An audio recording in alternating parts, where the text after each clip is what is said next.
नमस्कार साथियों, मैं हरीश कुमार काजला, अध्यक्ष एम्स नर्सेज यूनियन नई दिल्ली।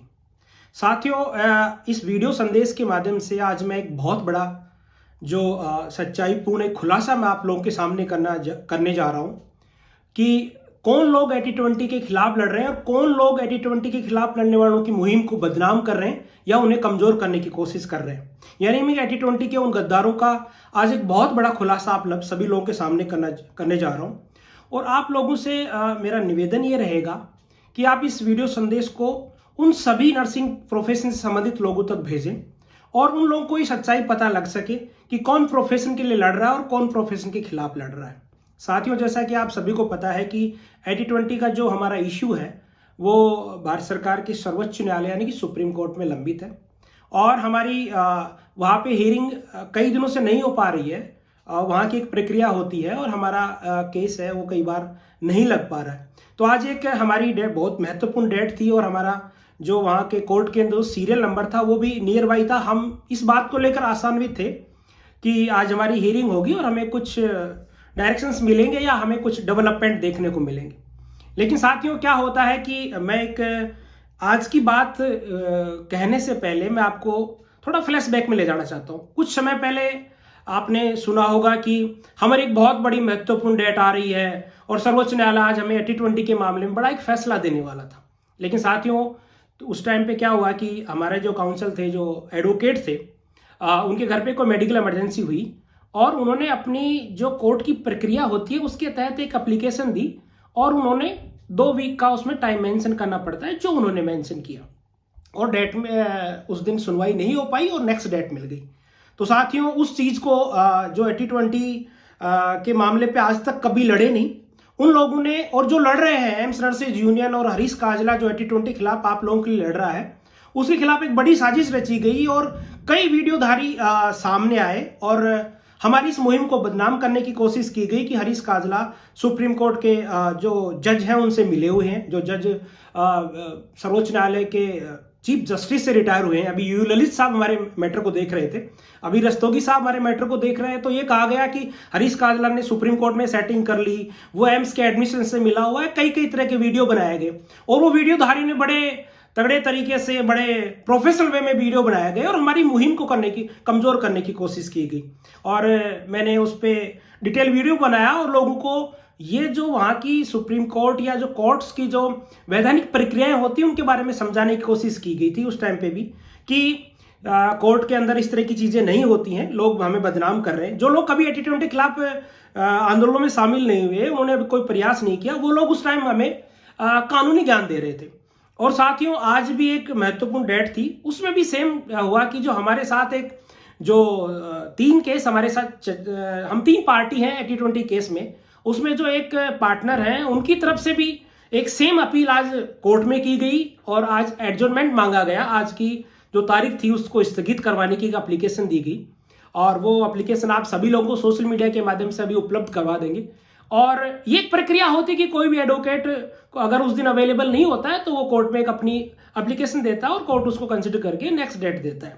और यही प्रक्रिया आज अपनाई गई हमारे एक साथी के द्वारा और यही प्रक्रिया कुछ दिनों पहले मेरे काउंसिल के द्वारा उनके घर में मेडिकल इमरजेंसी थी तब अपनाई गई थी। लेकिन साथियों, उस टाइम पे 80-20 को में जो एम्स नर्सेज यूनियन लड़ रही है, हरीश काजला आगे लड़ रहा है, उसको बदनाम किया गया बड़े वीडियो बना के, मीम्स बना के। तो साथियों, में सवाल यहाँ पे ये खड़ा होता है कि आज इन लोगों ने, अगर मैं उनकी तरह बोलूं, गलत भाषा और गलत जबान में बोलूं तो वो शायद अच्छा नहीं होगा। लेकिन सवाल यहाँ ये खड़े होते हैं कि 80-20 के लिए रियल में लड़ कौन रहा है। ये सच्चाई मैं आप लोगों के सामने रखना चाहता हूं कि जब से 80-20 आया तो जो स्टूडेंट्स थे उन लोगों को इन लोगों ने मुगाफते में रखा, अंधकार में रखा। पहले तो चीज यही क्लियर नहीं होनी थी कि 80-20 लेके कौन आया। जब हमने ये क्लियर किया कि भारत सरकार के स्वास्थ्य मंत्रालय की एक कमेटी है जिसको CIB बोलते हैं, उसका एक प्रस्ताव था, वो हमारी रिक्रूटमेंट के रूल्स में ऐड हो गया और 80-20 इंट्रोड्यूस हो गया। तो पहले तो आप बेरोजगार लोगों को आंदोलन इस आधार पे नहीं करने दिया गया कि नहीं 80-20 तो एम्स लेके आया। जब हमने इसको क्लेरिफाई किया और आंदोलन में जब एम्स नर्सेज यूनियन ने हर एजिटेशन में 80-20 को रखा, हम एम्स नर्सेज यूनियन कोर्ट में गई, लाखों रुपए हम खर्च कर रहे हैं उस पर, हम सुप्रीम कोर्ट तक गए हुए। और जब हम सुप्रीम कोर्ट में लड़ रहे हैं तो एक जो वैधानिक प्रोसीजर है उसके को लेकर मुझे बदनाम किया गया।